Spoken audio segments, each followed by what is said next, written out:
Welcome back to the Roaring Peacock podcast. We talk about Leeds United here. If you would like to drop us a like, so that thumbs up button, and hit us subscribe as well, and let us know you're here in the comments. That would be fantastic. We've got a massive show for you today. We're talking about, like, if we did play Arsenal, which we didn't, obviously, but if we did, we'd probably talk about that game. The latest Leeds United news, of course, and a bit of a tiny game tomorrow night under the lights at Elland Road. Just a little bit of a game to talk about there as well. So my name's Adonis. You know me as at the Adelites on Twitter, and it's a very good hello from me. And joining us to discuss all of this and much more is a man who is known as the Pied Piper of Elland Road. It's Barney from the internet. Barnes. All right. Where's that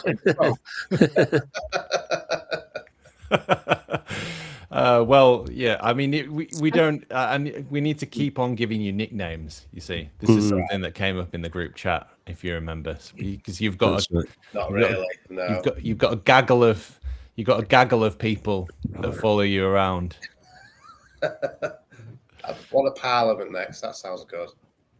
And the Prince of Darkness himself, Macciavellia, Big Matt Ewan Metcalf. Macca? Knob jockeys, how are we? Good. That's Ewan's nickname for us. The knob jockey. Brilliant. Thank you. Very good. Thank you. Never better. Right then, a bit of news. So first up, Leeds-born Serbian Edward Ibrovic Fletcher has been liberated from that lot across the Pennines, Manchester United, in the twilight of the transfer window. Do we know a bit about him? Well, I do, namely because my son played with him, and he's one of my long friends. Not long in that way. A friend I've known for a very long time. Tall is he? Big man. Yeah, very. It's also Edward. Edward is the son of Ian. Well, son of Darren, nephew of Ian, and grandson of Edward Senior. Famous electricians from North Leeds and friends of mine for their sins, and great people. And has he got any second cousins as well, or? wouldn't like to comment, but yeah, he's a great guy. He's a lovely kid, and he's a really, really, really good footballer. Yeah, he was at. He got picked up really young. I think he was at Leeds. I'm sure he was at Leeds, and then he went to Man City. And they sort of did like the setup there. It was a bit cliquey. He went to Sheffield United, and then he got bought out of his contract by Manchester United. Even as I think he was under 16 then, so they had a contract with Sheffield United, got bought out. It wasn't a lot of money, but they bought him out of his contract that was remaining at Sheffield, and he went to Man United. He's probably been there 18 months, 2 years maybe, I think.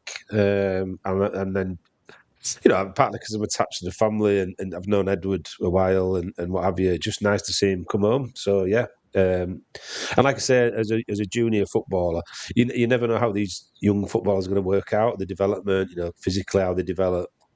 Do they get any better, or do they kind of stagnate or plateau? But just as a youth, what a footballer he is. So, I mean, hopefully if he carries on that trajectory, he'll be exceptional, yeah. Yeah, good character as well, good person. Excellent. Barnes, do you know anything about Edward?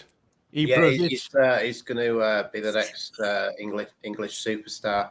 Oh, really? England, yeah. Over Serbian. Yeah. Serbian superstar. Mm-hmm.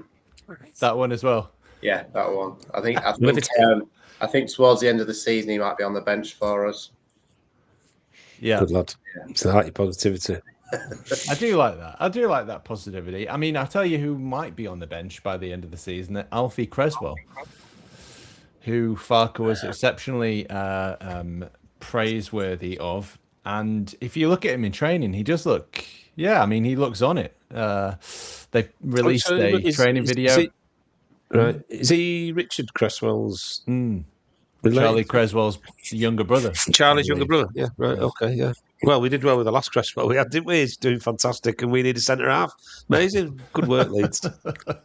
We've got 4 goalkeepers, none of which are any good, and we've got a lack of centre halves, and we let one go for next to no.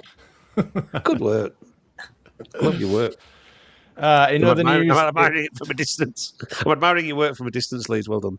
yes, Yaka Biol's birthday. So Happy birthday, Yaka, and he's back. Apparently, Good. we need him. We do. Back in training. Yeah, so very good.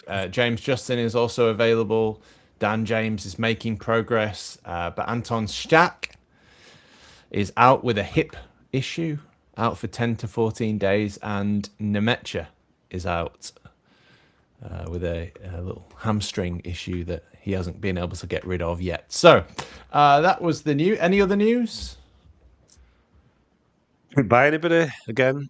We still got Melia, even though we got an offer for him.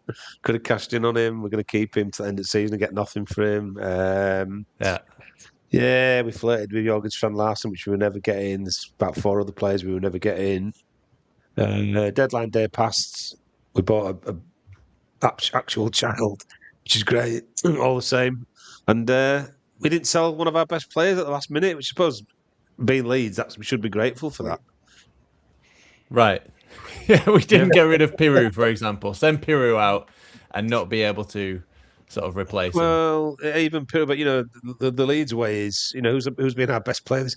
Ampadu going at fucking 6:45. Right. Brilliant. Yeah. For 8 million. Thank God those days are behind us. I mean, God, are they?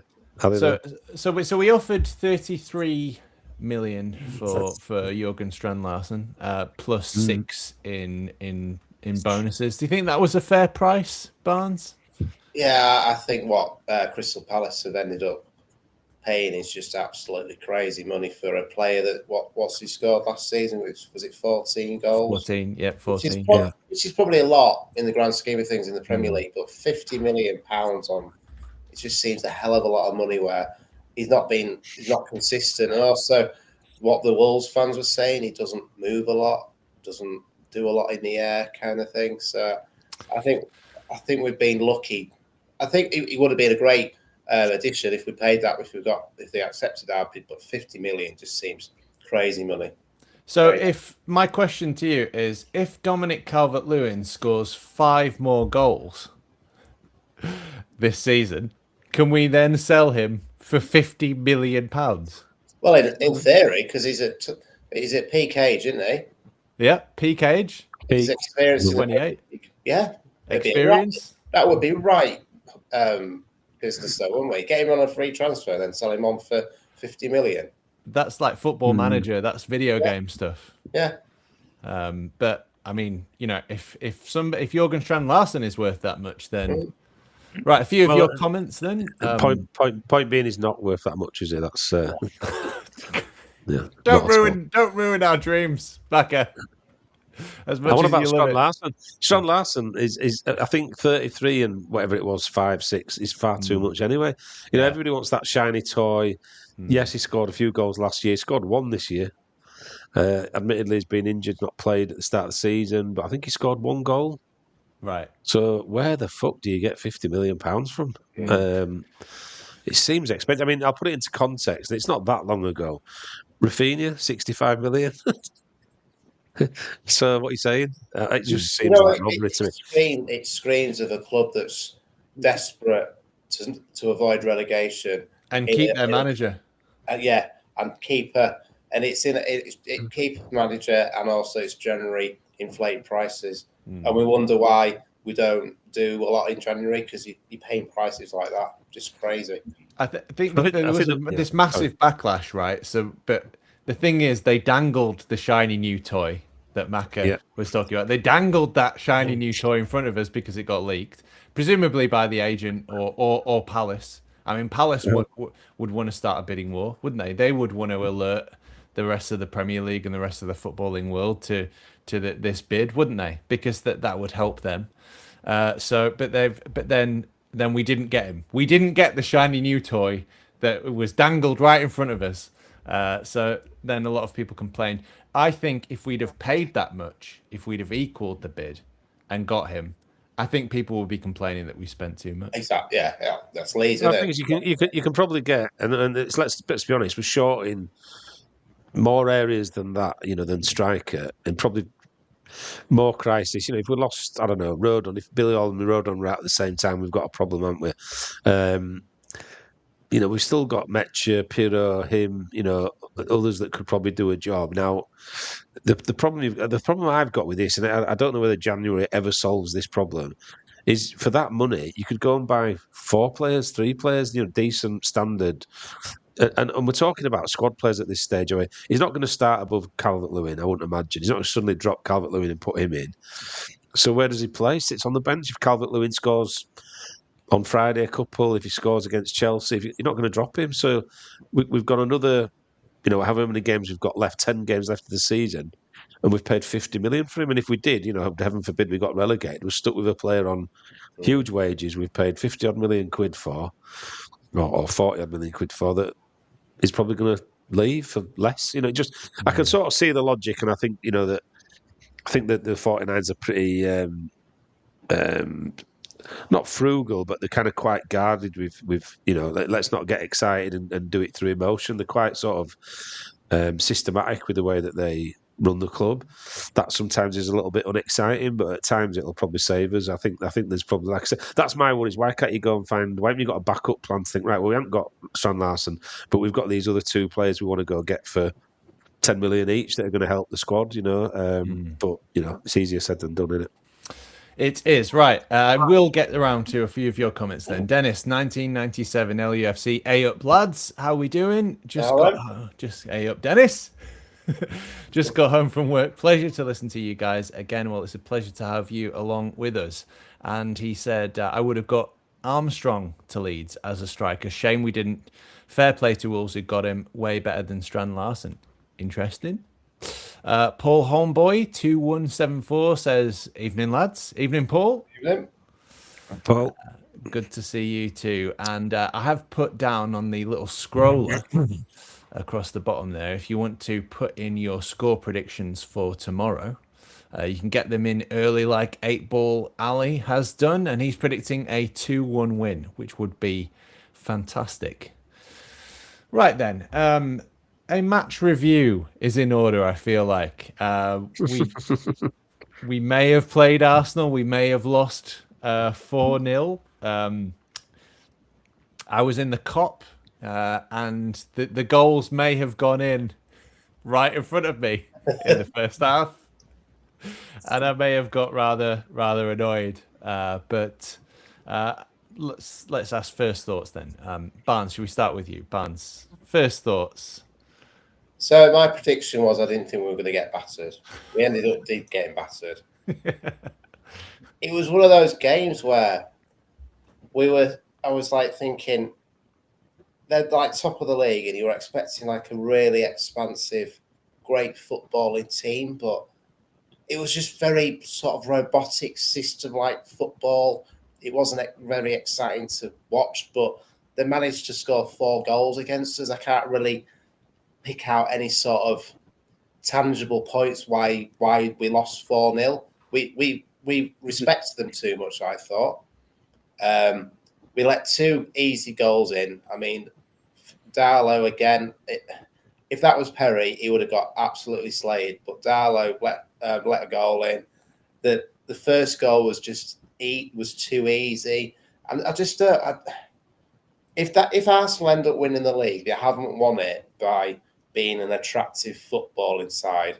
It was just a very, very we've lost 4-0. I wasn't even angry after the game. I just thought, lost 4-0 against top of the league. That was it really. I didn't feel any sort of anger towards it. I didn't feel like, I don't know, I didn't have really an opinion on the game as such, because I just didn't think we didn't do ourselves justice, and Arsenal didn't really either get out of third gear, to be honest, because we were too soft. Far too soft. Yeah, it was a bit depressing, wasn't it? It was just just meh. Macca? Well, I skipped me out of this one because I didn't go. I didn't watch it. I didn't watch the highlights. Don't give a fuck. Anytime we get battered like that, I don't want to watch it. I don't want to see Darlow throwing one in his own net. I think probably from a distance, my disappointment is that Forest got a draw with them, frustrated them, and had a system that could probably that's Dyche's strong point. Creating a system that's very hard to break down. I think, like Barney says, my thing about Arsenal when I've watched them is that they're I don't know, they're kind of uninspiring a little bit as a champion. You think about, I don't know, Man City that have won it, Liverpool that have won it. They were quite attacking and, played some exciting football, scored some great goals. I mean, Arsenal score most of the goals from set pieces. They don't really open people up. I think Gokras has been a real disappointment. I mean, looks like his own players don't trust him. They don't find him. They're not looking to pass to him. But just, I mean, I don't know. They're just like Barney, like bit fucking bit of nothing really. But I've not watched the game, so I've no place to comment. But my disappointment is that people have frustrated them recently and on a bit of a wobble form wise. They've not won for a few games, and they come to us and just roll us over. And the understanding I have from people that were there is they were in third gear. So that's a slight worry for me. That a team that are down there with us, Forest, managed to get a draw, make them look really average, don't concede. They come to us, which everybody keeps saying, Elland Road's a real tough away fixture, and you don't want to play them there, and they're on a run of form, and then just roll us over. And it's almost like I said about these draws that you get and wanting to win when we're on a run. Oh. Hello. Fucking hell, what's going on tonight? We're just trying to get professional. It's all gone to shit. Musical chairs. Just keep moving everybody around and confuse people. But no, I think the highlight for me is that to just come to roll us over and not put up a fight and not sort of make it difficult for them, just is annoying as fuck. It's disappointing and something that we need to get round because, big sides come to Elland Road and it's not a fortress when they come. It's almost like we do show them too much respect. We expect to get beat. I'd swap getting beat by Arsenal 4-0 to winning on Friday. That's the reality. But you've got to bounce back and win on Friday. So let's see. Right. Just having a few technical issues, but it's all good. So yeah, I mean, Arsenal, to be honest, Arsenal looked like a team who were going to win the Premier League this season. I mean, they finished second so many times in a row, and I know we'll come on to man of the match. My man of the match was the crowd, or probably Madueke, but we were taunting them, saying second again, ole ole, and all of that. But I don't think they will, and they don't look like it. And when you've been knocking on the door for that long, as a really top quality team, and when they've invested the money that they've invested in, I mean, every single summer, they've isolated and identified a missing piece of the equation. And for them last season, all they were missing really was a 20 or 30 goal striker. If they had that player, they would have won the league. And it doesn't really suit their system. But if you look at Havertz was their striker last year. I mean, he's as bad as Bamford at times. He can't hit a barn door with a banjo, as they say. But Gyökeres, different class, and I thought his movement was exceptional. Very strong lad. I like the look of him, sort of centre forward that you'd want to see at your club, but they just outclassed us, and they played the referee like a guitar. They're nous. They're so good at managing a game. So whenever we had started to build up any kind of momentum or threat, they would take a minute over a throw-in, or somebody would go down and a bit of cramp, and then he'd get back up and be, they took the sting out of the game so well. So it was a frustrating game all in all. I guess talking points from it, the most obvious one would be goalkeeper. Do we have a goalkeeper problem? Fucking hell, this is like volume 235. Do you know the first ever Roaring Peacock podcast episode was called Elephant on the Pitch, and it was an elephant dressed in their Kiko Casillas goalkeeper kit. Yeah, it's been a problem for 6 years. If we're going to be on an hour dead straight, yeah. Yes, we have. We've got possibly the three worst goalkeepers in the league. It's amazing. We've got a goalkeeper that we spent 17 million euros on that can't kick, throw, distribute, pass, save, command his box, communicate. We've got Darlow that can distribute better, mobility great, saves okay, but has at least 2 or 3 mistakes in him every game. He gets away with them sometimes, but you don't get away with them often in the Premier League. Alex Cairns is about the same age as me. And Mellier's like, you might as well bang a fucking fence post in the fucking middle of the goal, and it'd probably do better. So, yeah, not great. We're not doing well in that position, are we? We had a few years of confused left back. Couldn't buy a left back, can't buy a 10 since Pablo left, and now we've got a real problem with being able to buy a half decent keeper. I mean, I said it at the start of the season, why we didn't go all out to get Kelleher. I know he wanted to go. Well, he didn't want to go to Brentford, I don't think, but we had an opportunity to bring him in with Premier League experience, solid. Does anybody want to go to Brentford? Well, I doubt it. I mean, not over Leeds. He's in the north of England. He's playing for Liverpool. Just go get him. You know, that's the bit around this recruitment I don't get. You know, we'll go get Perry because he played for this French club in a very average league and he's played in the Champions League. You know, so what? I've seen clips of him out there where he didn't look great, and it was almost like we got into that big bastards FC bit a little bit too much. Where it's massive though. You know, so what? He's got no mobility. He doesn't, even for being a huge guy, he does not command his box. He comes out for crosses like Barbara Windsor in Carry On Camping, where he's doing like star jumps. He's not fucking impressing anybody. So and I then have Barbara Windsor on my bingo. Roaring Peacock's bingo. But it's true though. Yeah, what was the game? Was it Newcastle where we were under pressure with corners? He was coming out like Barbara Windsor doing a star jump, and it's like, what are you doing? Just come out and punch everything in front of you. Players, you know, ball, whatever's in front of you, punch it. No, I'll just do a star jump on the line. Just shit. And I mean, I don't want to chastise people. We said it the other week about Rutter and others that have come and not been great, and then they've suddenly found the way. It may come good, but it's a position you can't have patience with. That's the problem. You know, goalkeepers not one where you can allow them to come good. I mean, yeah. And Darlow's out of contract. Mellier. If this rumour about Mellier having been offered 10 million euros for him and saying we're going to keep him till end of the season and let him leave for no is true, somebody at Leeds United wants to be in the same room as Jesse Marsh. I'll say no more.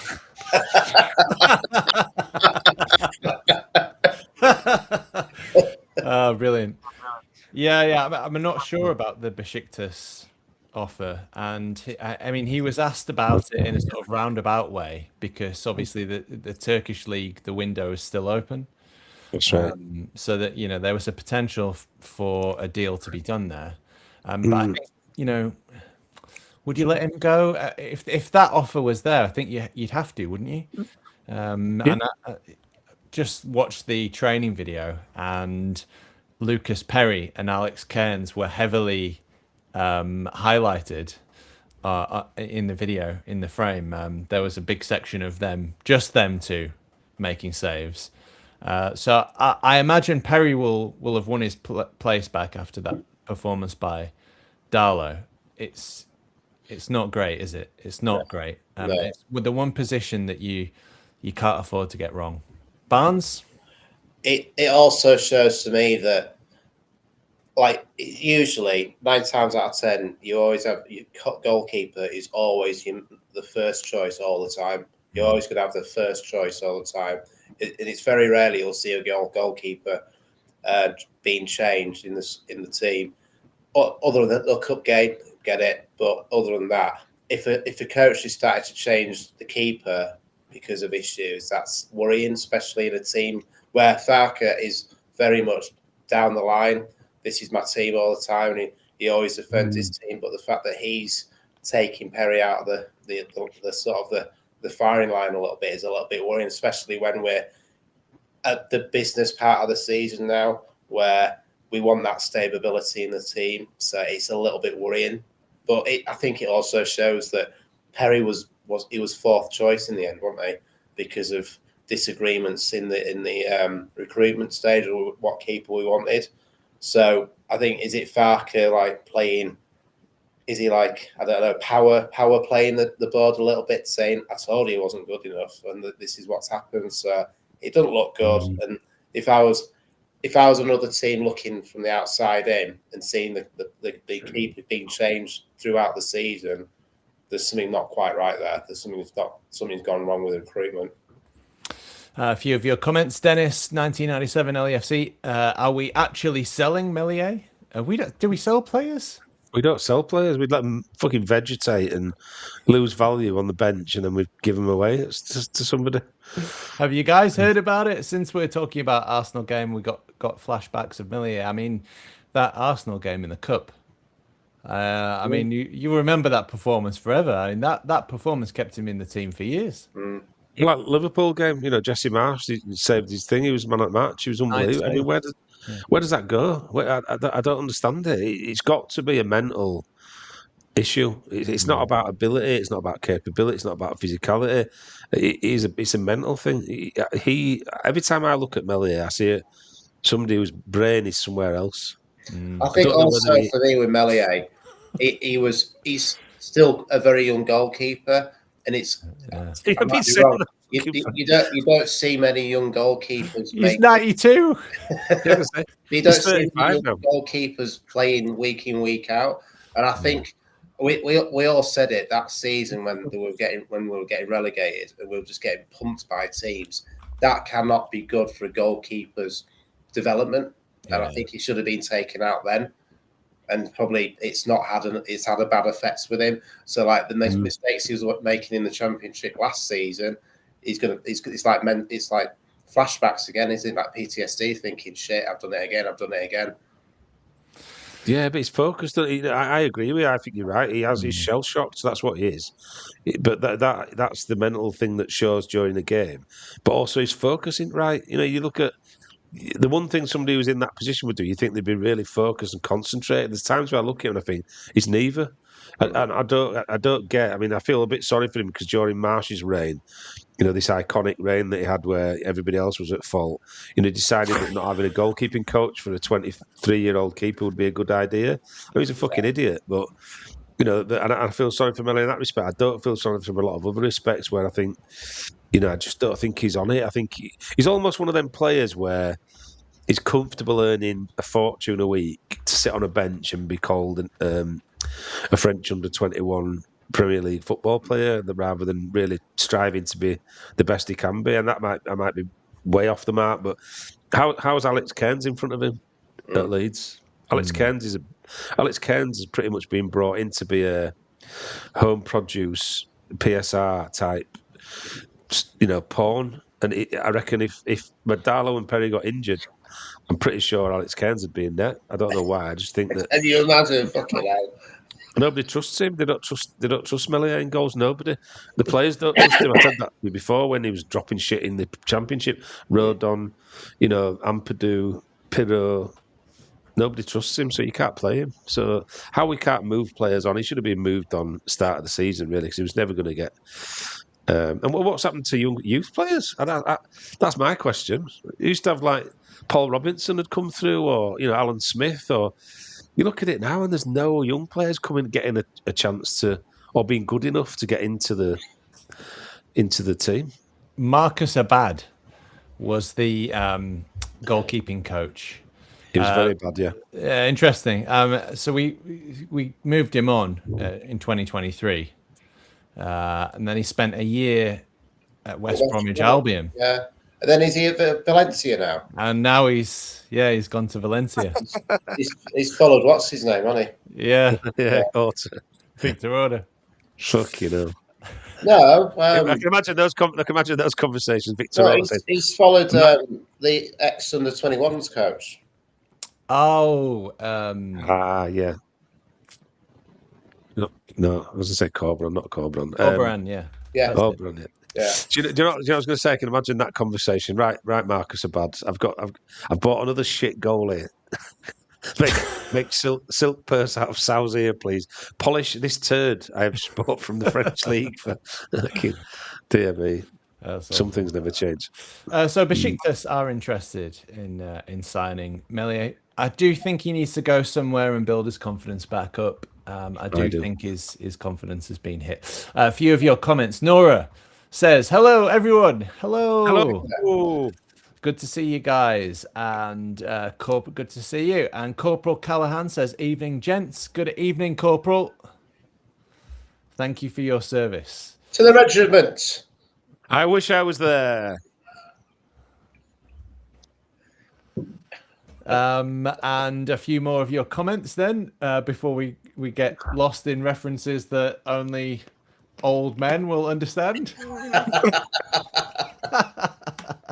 8-Ball Alley, one big man up front was so isolated. We need two big guys against opposition centre backs to play 3-5-2 or 3-4-1-2, as Farker wants Brendan in there and could be swapped out for Buonanotte. Yeah, so we've been playing 3-4-3 with 2 10s.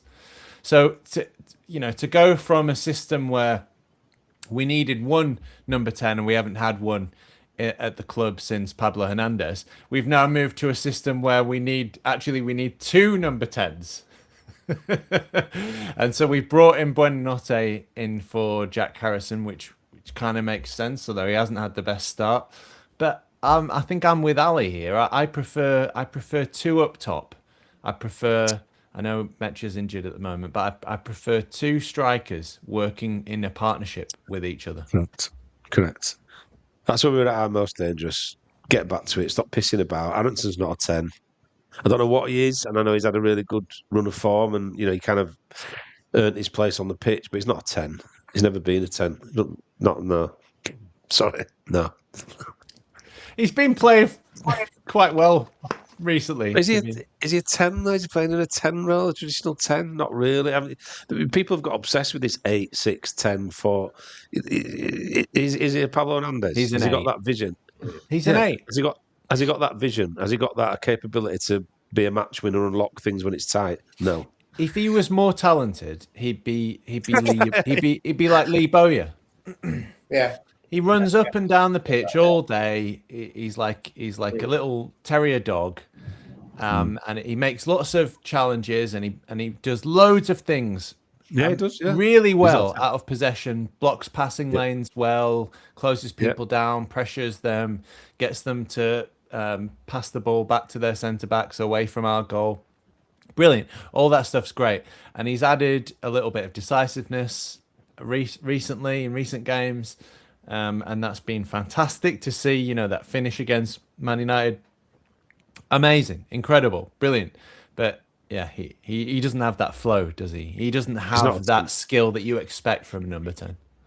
No, he's not a 10. He's not a natural. You look at number 10s, you look at Pablo, how he received the ball. He was always 3 steps ahead, positioning, finishing, quality, intelligence. That's not Aronson, and I'm not berating the kid because he has been great recently. Newcastle, he was quite possibly the man of the match by some way, and he was outstanding. But he's not Pablo, and he's not a 10. I've yet to see anything from Buonanotte that warrants this fuss about him so far. But I mean, it's early days.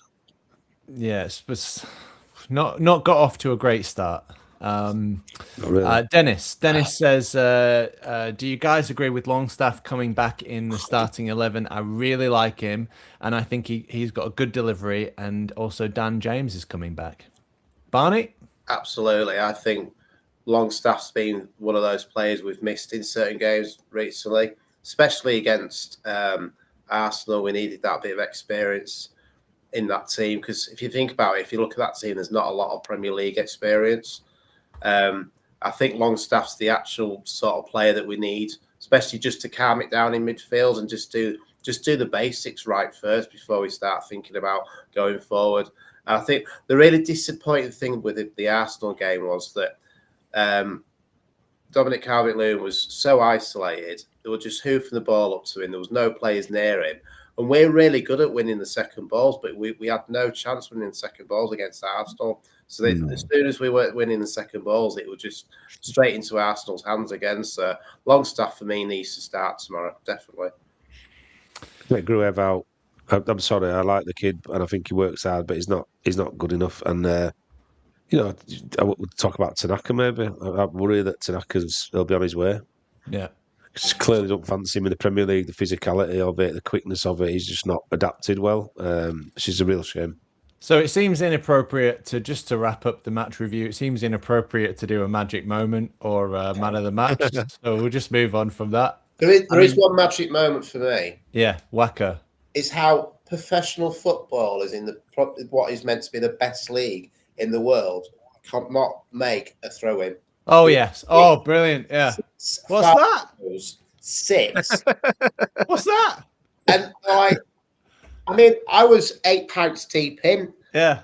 Before the game, and even I could see it. Yeah. So I'm like, what is happening here? What's happened when no one gives a toss about foul throws anymore? Everyone does it. A toss is the right word. Yeah. Because it was barely a toss. It was bunny rabbits. Yeah. Bunny rabbit ears. Terrible. Yeah, but my magic moment was we are the champions of Europe. Round about 10 minutes into the second half. Yeah. That is one of the loudest choruses of that I've heard. I mean, the scarves were waving everywhere. Even the West Ham, we started to build up a bit of momentum. I mean, the crowd, if the crowd could have got on the pitch and scored a goal, or even just had an attack, they would have at that moment. It was so loud and so supportive, and I just think at 2-0 down, there are a lot of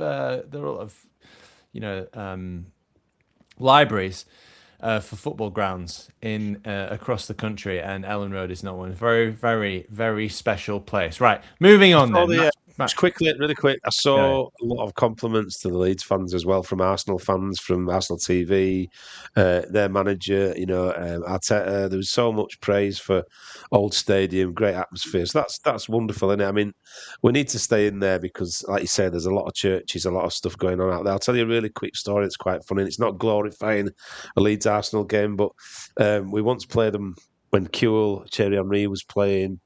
I think we were either 3 or 4-0 down at half time. And I was in like the cheese wedge and I was on my own. So I'd just managed to get a ticket late on. I wasn't in with the lads or whatever. So I was literally sat on my own in the cheese wedge. We got 4-0 down. I'm sure it was half time. Harry Kewell was not tracking anybody back. Ian Hart was getting absolutely done every time anybody came down that side. And started shouting at the Arsenal fans because I was sort of fairly near at that time. They were in the south stand. I was losing my fucking mind. We were getting humiliated, and I started shouting, "You fucking French! See you next days." There was loads of it carrying on like a lunatic, and the guy with the one of these jobbers came up, with the headphones and the security. Yeah, and he came up, not one of the like stewards, like an actual, heavy. Came with this microphone. Excuse me, mate. He says, "You carry on like that, you're gonna have to go." I went, "Fuck that! I'm going now. I'm gonna get my 5 penneth worth in, and I'm gonna start carrying on home now. And I'm leaving anyway. So on my way downstairs, I proper give it to all Arsenal fans, carrying on shouting like a lunatic. This guy just watched me walk out, like shaking his head, like fair enough. So I was in the wagon and horses by half time, and I think we scored. It might have finished 4-2. But we were shit that day. And I think the thing is, the crowd is always like gallows humour, you call it, whatever you want to call it. It's almost like, it's like I've been to Man City away where we've been getting paggered and, the cheering corners and throw-ins and we're going to win 6-5 and da-da-da-da-da. So, it's good. There's a lot to be said for the Leeds fans, as much as they get a hard time sometimes, There you go. He's back. Hey, magical. We should do a little quiz for a prize. Where's Johnny going to turn up next? Good idea. Let's do a quiz. Right. Who said this? I shall not rest until Leeds United are chucked out of the Football League. Their fans are the scum of the earth, absolute animals, and a disgrace. I will do everything in my power to make sure this happens. Ken Bates. Oh, Kenneth. Oh, brilliant. I'll give you a question. I'll give you a question an episode. What a horrible bearded little fucking bastard he is. From the Leeds United. I thought you were talking about me for a second. And he's still alive as well. Really? An oxygen thief. Well, well, we don't wish ill on the man. No, of course Not in public. Right, so we'll move on to the match preview for tomorrow then. Finally, eventually, 40 minutes in. So I guess first thoughts on the Nottingham Forest game tomorrow night, Friday night, under the lights, 8 p.m. Elland Road. Barnes, go on, Barnes. Barney. Tell me, what does it mean to you? What does Elland Road, Friday night, under the lights, 8 p.m. against a potential relegation rival? What does that mean to you, Barnes? He's gone. He's gone. He's left. What is going on tonight? Classic. Brilliant. Hey, here he is. He's back. I think it's like Farke's record playing on Friday night under the lights is pretty good at Elland Road as well. So I think that's with us. I think these are the sort of games he really thrives under pressure, the sort of games he likes. I think he's the player. I mean, obviously the players are going to be up for it. And also, like the fans have been really, really good this season. It's been a bit flat at parts, but there's a real connection between the fans and the team. I mean, after the Arsenal game, there was most fans that stayed behind were clapping the team. I think the fans realised that we've got a good team here. We just need to get it right in certain moments of the season. I think tomorrow I'm not going to say it's one of those must-win games, but I think if we win, that's massive. That is massive for Leeds, but also massive for West Ham being 9 points behind at this stage of the season. So I think it's going to be a massive game. I think Deitch will come for a draw. I think he'll be quite happy for that. So I think it's going to be some shithousing game. I don't think it's going to be a game that's going to be free-flowing football, but I think we could possibly just edge it with the fact that the emotions behind the game, the time of the game, and also Farke's really good in these moments as well. So we're coming off the back of a drubbing, and after Forest we've got Chelsea away, Villa away, and then we play Man City. So how important? I mean, Barney says he doesn't want to say it's a must-win. Do you think it's a must-win? Yeah, I do. I think that Farke's been really clever with how he's not described it as that, and he's took the pressure off the players. I personally think it is a must-win. I mean, Chelsea did us a favour at the weekend, beating, coming back from 2-0 down to beat West Ham. Otherwise, the 3 points away from us, everything's starting to close up. I just have a feeling Forest will squeak out of it. So I do think it's, if Palace get dragged in or, it's between us, West Ham, Palace. I don't know what it is about Forest because they're down there. You look at the squad, you think, fucking hell, amazing. Got 2 good centre-halves, good goalkeeper, decent full-backs, Morgan Gibbs-White, Anderson. That Jesus looks like he could be decent if he, gets a run. Odoi, he got a good side. He'd swap 3 or 4 of ours out for 3 or 4 of theirs easily. But I do think it's a must-win. I think that we've got every chance of winning it. Deitch will come to frustrate and potentially get a draw. I think Farke, you look at when we played Norwich, that was a Friday or Saturday night late kick-off when he was Norwich manager and Bielsa was the god in that division. He came and beat us 3-0 at a canter. He has got that capability to do these to get these results in those big games when it's pivotal. So, I've got everything crossed that we'll get 3 points because I do think it's a huge. Those 3 games you've mentioned coming up. I'm at the Chelsea game on Tuesday night as well at Stamford Bridge. We may nick something from one of those games, but you've got to take your 3 tomorrow and hope that we can get 9 points ahead of West Ham, and then you've got 3 really tough games. You've got a bit of a buffer, haven't you? Yep. So we're level on points with Forest, and we're only ahead of them by goal difference or goals scored. Sorry. Yeah. Which is ridiculous. Tight.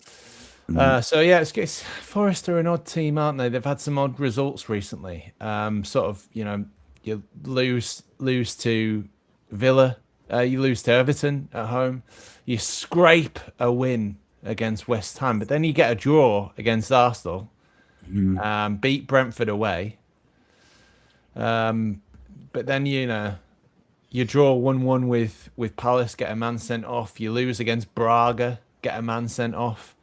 So that they're a real mixed bag, and they're all over the place. At Forest this season. Please put your score predictions in the comments. We already had one from 8 Ball Alley earlier in the stream. Leeds 2-1 win. Dennis says prediction for tomorrow: 3-0 for Leeds. A goal for Aronson, a goal for Longstaff, and a goal for DCL. DL. Take that. Well, that would be fantastic. I think Stack will be a big miss tomorrow. I'm glad Beale's back because I think that Jesus, he looks like the sort of player where he might struggle against somebody who's really physical and just plays up against him and stuff. So I'm glad Beale's back. I hope he's at his best. But yeah, I think Stack will be a big miss in midfield, to be fair. And Nora says 2-1 tomorrow. Goals from Aronson. I hope it's not. DCL. That's going to be a fucking horrible watch on a Friday night, and a 2-1. It could, I mean, I used to hope we go 3-0 up in 20 minutes, then they have 2 men sent off, and it's never going to happen, is it? But I'd love to have a nice, easy Friday night and just watch it with a beer and go, this is nice. Yeah, 3-0 up, and we're staying up. Yeah, something like that. I bet it was nice to see Longstaff. I feel like Longstaff maybe he's got a bit of his rust out. Maybe he'll be back tomorrow. I think he's important for a Stack. Is a big miss. I think, I saw him in pre-season. I just loved him. I fell in love with him. I couldn't believe how good he was. He reminded me of in Dublin. He was almost like Patrick Vieira out there. He was so good. I just couldn't believe he was a Leeds player.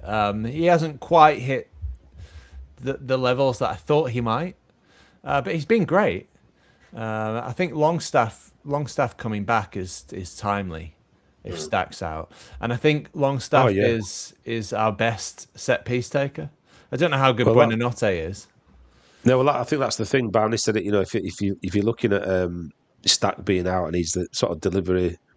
He's your kind of key, your best delivery from set pieces, then it's good to have Longstaff in the team for that, because there isn't many others that have sort of done it with any integrity or kind of, that you're thinking, they've got a really... You look at how Arsenal... people talk about Arsenal set pieces. It's not the attacking of the ball, it's the actual taking of the set piece, which is really important. Saka's putting them like 2 feet off the goal line, bending into the goal. They're really hard to deal with.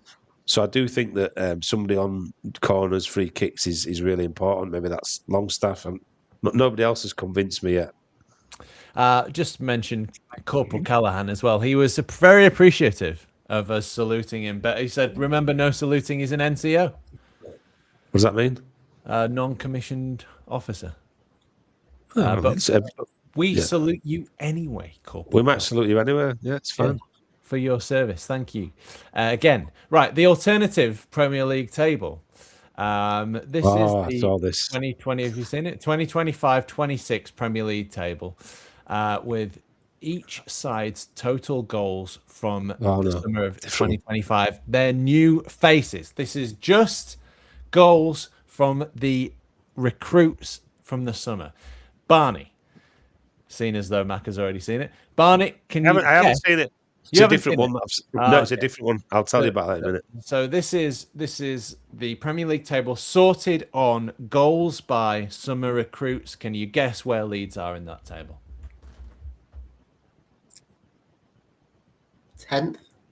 10th, says Barney. Higher than that. I go higher than that. I don't know. I'm gonna go third. Top of the Premier League. Oh, wow. Really? First in the Premier League. So that is 22 goals from new recruits. And you'll never sing that. Yeah, exactly. That is ahead of Manchester United, who are on second, who, of course, brought in Mbuemo and Cunha. And I thought they'd be first. I wasn't sure it'd be second, but I thought we'd be up there. Liverpool, of course, brought in Ekitike, who's having a fantastic... They brought in Alexander Isak, not bothered, Wirtz.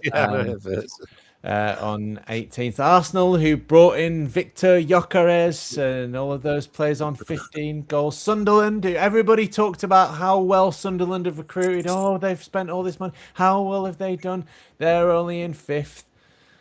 Percentage of team goals. What percentage do you think of our total goals have come from the summer recruits? 92. It's not quite that much. Barnes?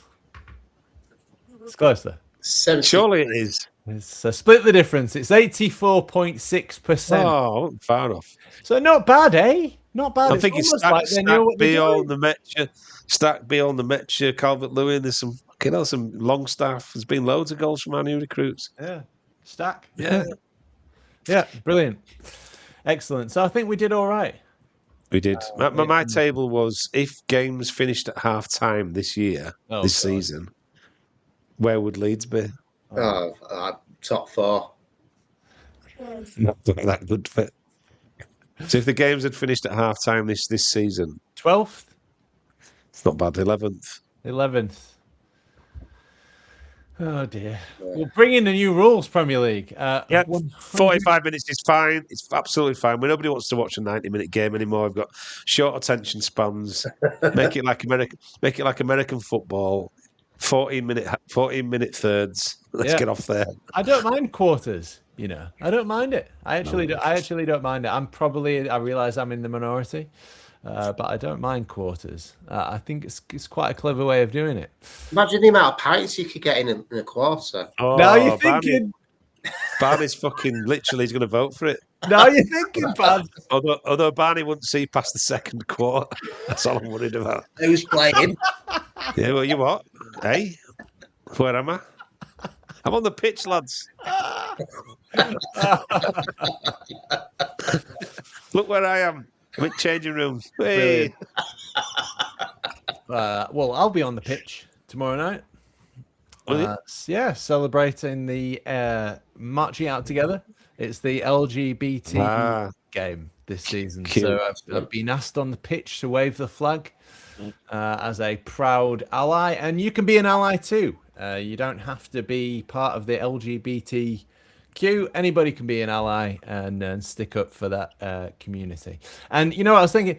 This follows, I mean, this is traditional values for Leeds because 40 years ago, football supporters groups kicked out the National Front out of Elland Road at the end of the 80s. Brilliant. And that followed in a tradition that was also continued in the 1930s when Oswald Mosley, he's gone, Barney's gone, he's had enough. He'll be back in a minute, it's fine. Oswald Mosley and the British Union of Fascists were kicked out of Leeds by 30,000 Leeds residents at Holbeck Moor, just a stone's throw away from the ground. Right, we've got 180 people watching on Twitter. We've got 180 20 or so across other platforms. So good evening. Thank you for joining us. Drop your score predictions for tomorrow in the chat. And please, could I get a score prediction from yourself, Macca? Oh, tomorrow, God.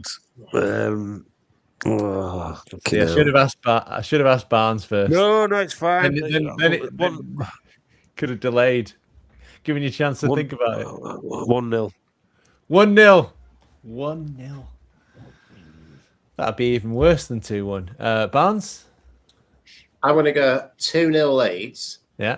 I think we're going to score one in the first half. And then the second goal, it's going to be a really tense second half. And I think we'll get one in like the 80th minute, just so that everyone's like, right, let's get pissed. It's Friday night. Brilliant. That sounds great. That's Barney betting with his fucking heart again. Yeah. So I think we're going to win. I think we're going to win 4-0. Shut up. Yeah, I think. What is wrong with you two? Yeah. I think we're going to bounce back. We're going to bounce back from getting battered, and we're going to, under the lights against a struggling team. I think we're going to really. I think we're going to smash them. We're going to stamp all over their dreams. Wow. I wish I was as happy clapper as you two, because I just think it's going to be tense as fuck. We'll probably score in the first 20 minutes and then have 70, 80 minutes of me having some sort of cardiac episode, biting stuff, throwing stuff at the telly, swearing, yeah, my neighbours might move out, and then feel like I've been revived from the dead at the 98th minute when he finally blows the final whistle and it's still 1-0. That's my my vision. That's what I see happening. Right then, just enough time for what is your thing. Barney, we'll start off with you. What's your thing? My thing is I've started watching some on BBC iPlayer. Obviously, it's a very old show. Right. You know what I'm like. Yes. From the start, 1 foot in the grave. Oh dear, Barney. You've actually, ironically, you've gone one step too far with that one. I think watching it now, it's quite sad because he's like he retires and everything goes wrong with him as soon as he retires. And that's why you don't stop. I can see me ending up like that, retiring and then like getting ripped because I'm getting towards like nearly. I'm not nearly 50, but I'm getting towards being quite a bit of a grumpy old man. So by the time I retire, I think I'm going to be a right dickhead. I'm going to complain about everything because I've got nothing better to do. So I'll just complain about it. And then my wife will be like that. My wife will be like the woman in the program where she's just rolling her eyes all the time, thinking, "Why did I marry this dickhead?" I had a what do you mean? What do you mean? Will be like? You're already like that. Sounds like the perfect retirement. I don't know what you're on about. It's just So it's just really easy TV to watch. Just like harmless TV, something to watch later on at night. I love that. I love this. 1 foot in the grave is one step too far. Brilliant, Macca. That was very underrated. 1 foot in the grave. It's great theme tune. They don't do theme tunes like they used to. I've got to say, there was some great theme tunes knocking about then. But yeah, 1 foot in the grave is I remember watching it when you were quite young, and it was relatively funny. But I can't imagine going back to watch it now. No. Some of it is funny, and some of it is like I don't really get that, but some of it is clever comedy. Don't believe it. So this is what I was going to say. So Richard Wilson playing Victor Meldrew. Is the same age as you, Macca, now. Shut the fuck up, you idiot. Oh, what do you mean? Oh, sorry, when he was doing the programme, I thought you meant fucking now. Now he's the same. When he was doing the programme. Wow. He was he looked like an old man. He did, yeah. No clever fucking comments, you two. Yeah, he looked like a proper old man. Look at me, I'm like a youthful, spring chicken. People age differently. Don't you think years ago, everyone looked really old? Yeah. Yes, that is true. They did. Yeah. Someone in the 40s looked like a 56-year-old man. It's in the 20s. In the badly aging footballers. Yeah. Check that account out. Frank Worthington. Oof. Yeah. Wow.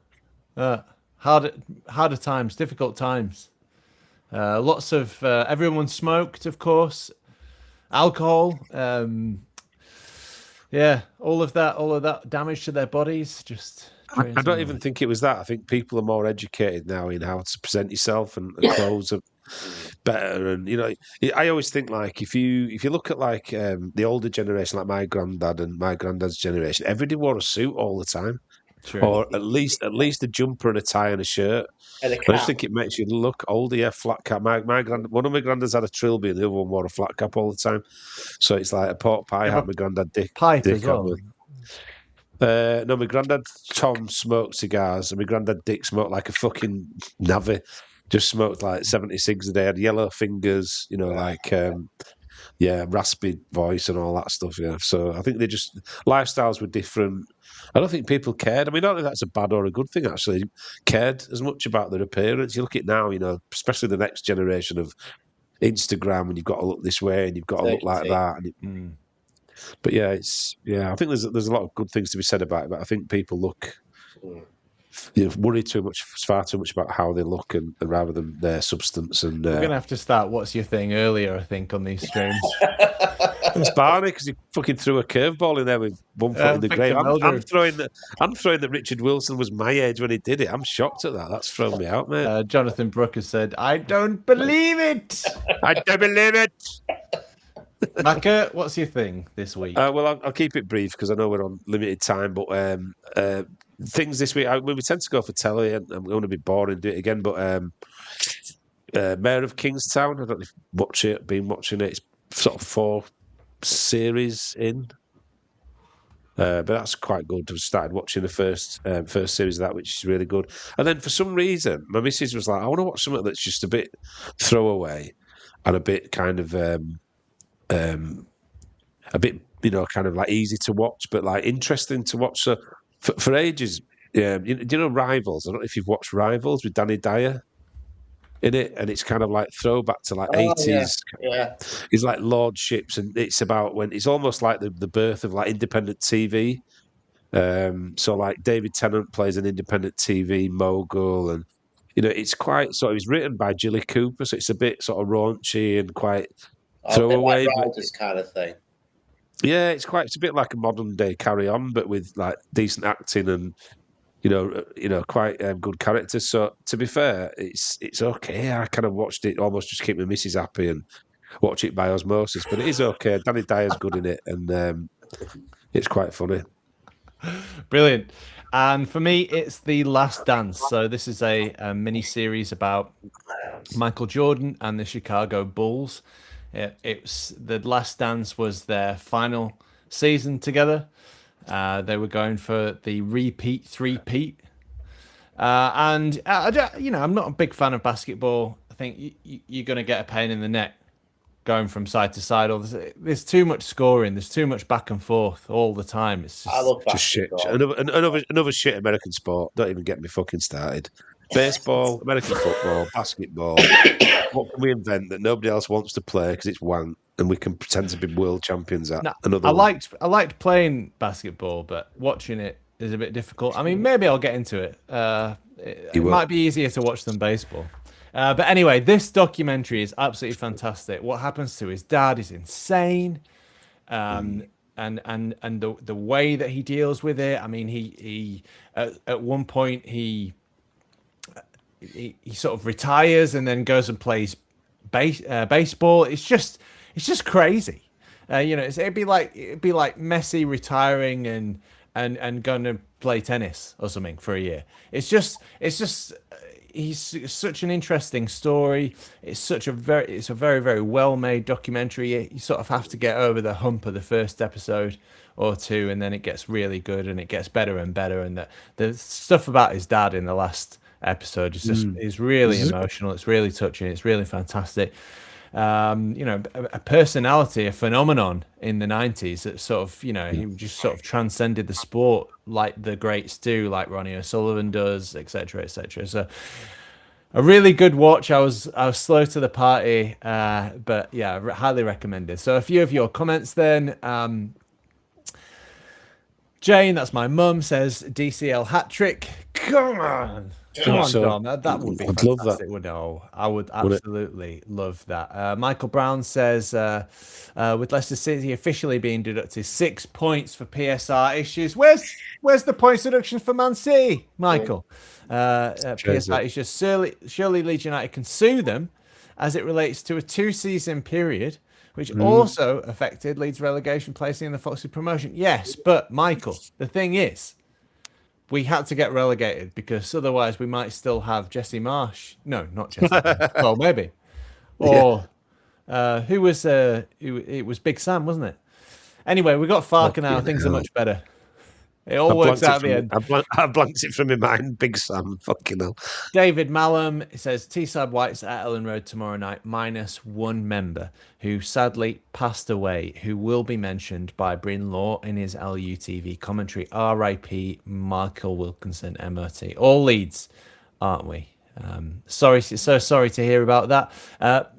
The Leeds United family come together in moments like that, and we'll surely give him a good send off tomorrow. Those Teesside Whites should have been coming on a bus, coach, whatever, every week to the games, and you'd have some amazing memories with Michael. And you need to focus on them at times like this, because I bet they've got great memories of away trips and coming to Elland Road and stuff. So focus on them, man. Sad times.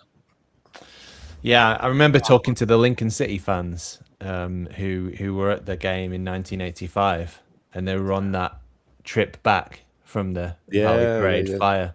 And there's the empty seats. They'd gone round every hospital looking for them, and it was never the same again for those Lincoln City fans. So I totally understand.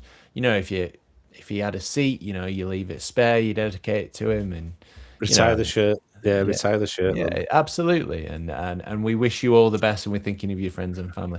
Right. That being said, we've got a massive game tomorrow. We need Elland Road to be an absolute bear pit. I'll be there. Barney will be there. Macca will be there in spirit. And we will be extremely loud. I need you to gargle turmeric. I need you to drink a hot drink. Open up those vocal cords and bellow, "Come on, Leeds!"